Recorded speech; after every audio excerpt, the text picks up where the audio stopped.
welcome to the Educated Voter. I'm your host for this segment, Pastor Eugene Norris, and we have the pleasure of having with us today some individuals out of our community to just help us to discuss some of the issues to make sure we as our community are better educated as it relates to those issues that are coming up. We won't be able to touch base on all of them. We'll be hitting several of them today, but I want to introduce to you the tremendous guests that we have here today. We actually have the pleasure of having with us Pastor Kevin Rushing from United Baptist Church.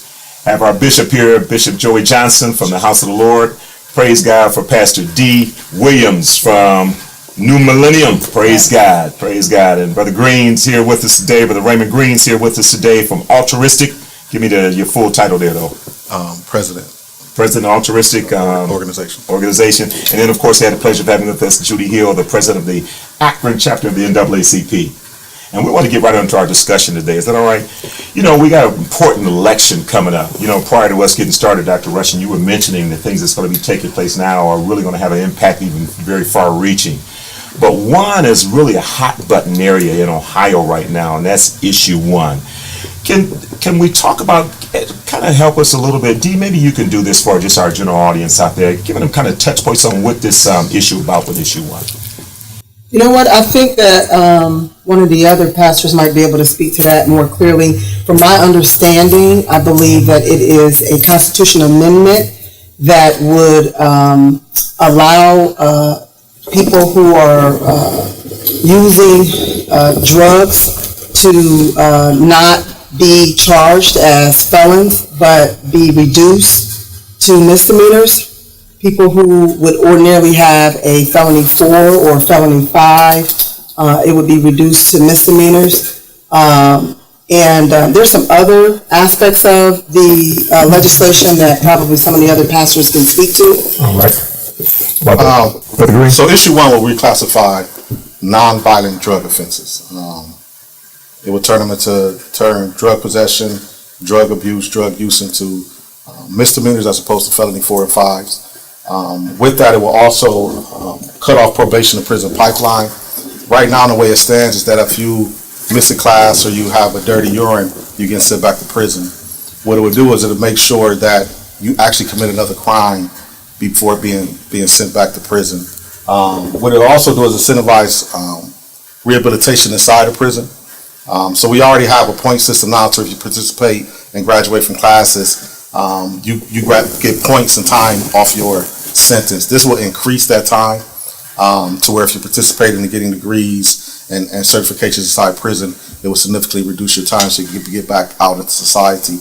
And then the fourth thing it would do is invest in community health. Mm-hmm. So the money saved from people not going to prison, that money will now go into rehab and educational opportunities for people with addiction and drug problems. Let me ask this, Brother Green, because what you're saying, I mean, that all sounds wonderful, but there's a sharp divide in the state around this. What's the issues on the other side of that? Who can speak to that for us? Well, I'll speak to it. First of all, I think with Issue 1, we had a phone call between pastors the other night. One of the things we talked about is let's not let Issue 1 divide us. Mm-hmm. Because Issue 1 is going to come and go. And then we're going to still have problems in our neighborhood that need to be dealt with. So that would be number one. And number two, I haven't said yes or no, and I know that some people have put out, well, you're against this. No, I'm not for it or against it. I'm for what we're doing here, education. Absolutely. That's right. And I think I have some concerns about a number of issues. One would be if we're going to reduce all drugs to misdemeanors, what does that do with those very serious drugs like fentanyl? Mm-hmm. I have a concern about that. I have a concern about promises of money for rehab. I don't think any rehab's coming to our community. Now, I could be wrong. Mm-hmm. I hope I am. Right. But I think the rehab is for people that most of the beds are taken up with people who are dealing with opioids. Mm-hmm. That ain't in our community. Yeah. So we have to, I think the whole thing, there are some good parts of it, but there's some other parts that I have concerns about that I think we're swallowing the whole thing. Mm-hmm. And so those are just concerns. And I think if we educate people, that's what I feel like my job is. Yes. Not to say vote yes, vote no, but what are the ups and the downs so people can make an educated, decision. And I would agree, Bishop. I view myself as representing the undecided at this point. And so if I were to have a discussion with an avid supporter of Issue 1, as well as one who is an avid no against issue one. My question to them would be, if you are for it, what could possibly be wrong with this issue that you see? And for those who are an avid no, but what is good about this issue that you would support? And I think a lot of times in the dialogue that we've had, I found that those who are avid yes don't really see an issue at all with it. And those who are an avid no see no reason to support it. So I agree with you. I think it's that education piece that is so important. But again, if I am a yes, I understand why. Absolutely. When I look at people in the community in which I pastor and I represent, many of them have friends who have been charged with 4th and 5th degree felonies. And I understand what law enforcement and prosecutors would say, that this is taking it out of their hand for them to be able to make that decision. But again, if you talk about people in our community, they don't see how the law enforcement has helped them, how judges have really aided them. That even though they would say that a 4th and 5th degree felons at this point aren't necessarily being incarcerated. The problem is they now have a felony on their record. And we know they can't get employment as long as there's a felony on their record. So again, I understand how young people in our community are absolutely for this. But I also understand those who have an issue with it and who are saying we need to take a pause. Because again, I do believe there can be a downside to this, some of which we have not considered, some of which people are not discussing, are having a conversation about. What do we do about that? If there is an uptick in crime in our neighborhood, what are we doing to address that? These rehab centers, if they're not in our neighborhood, what have we done now to address this issue, even though we've supported issue one now at this point? Judy? First of all, I want to say I'm excited about the dialogue, and I've shared this with Bishop before. So often we allow things to occur to us that affect us, and we don't have this kind of dialogue. So I think it's important, no matter what side of the fence you're on, the key is we're on a fence, and we're talking about it, and we're learning about it. So that excites me. And that's the educator in me, can't help it. That's number one. Number two, I think, for me, the NAACP is a major supporter for a lot of reasons, but the first one is because Black and brown people were a part of the process from beginning to end. So our issues were at the forefront when it was developed. That's number one. Number two, I think as we move this needle forward, and as you talk to individuals, you'll find that it's difficult to put everything in. How we're going to do every little piece of the puzzle. You can't. There's always going to be a downside to everything. I wish there was a perfect politician or a perfect piece of legislation. I haven't found either one yet. And we're working towards trying to get better. But what we're doing is helping to that process. Because before, we never lent our voice to the conversation. And we're doing it now. And so we have to continue this momentum as we talk about other issues and as we go beyond this election cycle. Excellent. Yeah, Go ahead, Dee.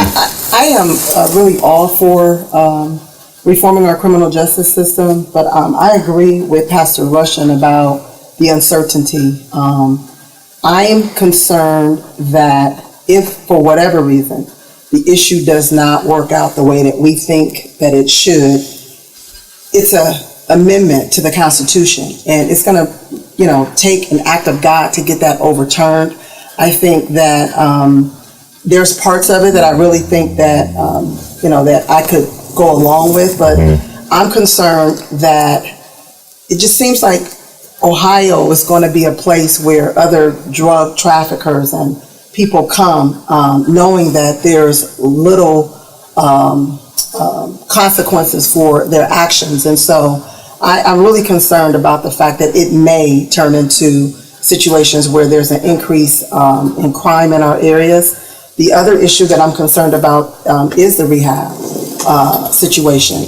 There are a lot of resources that are being dedicated to opioids right now. Absolutely. But African Americans are still having issues of addiction with crack cocaine and with alcohol and other drugs. But they can't find bed space. And so what's going to happen with this so-called money that is going to be available to our community, and not specifically to our community, but it's going to be given to the state to allocate who's going to get it a lot of those questions really have gone unanswered in some of the groups that I've talked to, and so for that reason, I'm still kind of out on a limb and undecided. Well, I just have to say, thank goodness that we have legislators that look like you and I, that we have legislators who understand that our criminal justice system is broken, and that they recognize that we have to be a part of the equation from not just today, but as we go through this process. Because if we don't, you're right, it may end up another one of those pieces and parts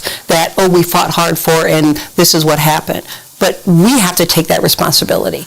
We have to make sure that what we want to see occur in our community happens. And this is the start of that.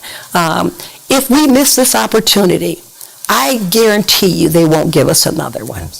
You know, we're going to have to actually, Judy, you kind of wrapped it up there for us because we're actually at our time on this particular topic. But I think we've seen that there's a lot more discussion that needs to be made and a lot more education. And the election is coming up very, very soon. Continue to educate yourself on this issue. You see, it's very, very important to our community, and you're getting some good dialogue in relationship to it. So we want to thank everybody for talking about this piece, but we want to continue to talk about some other issues.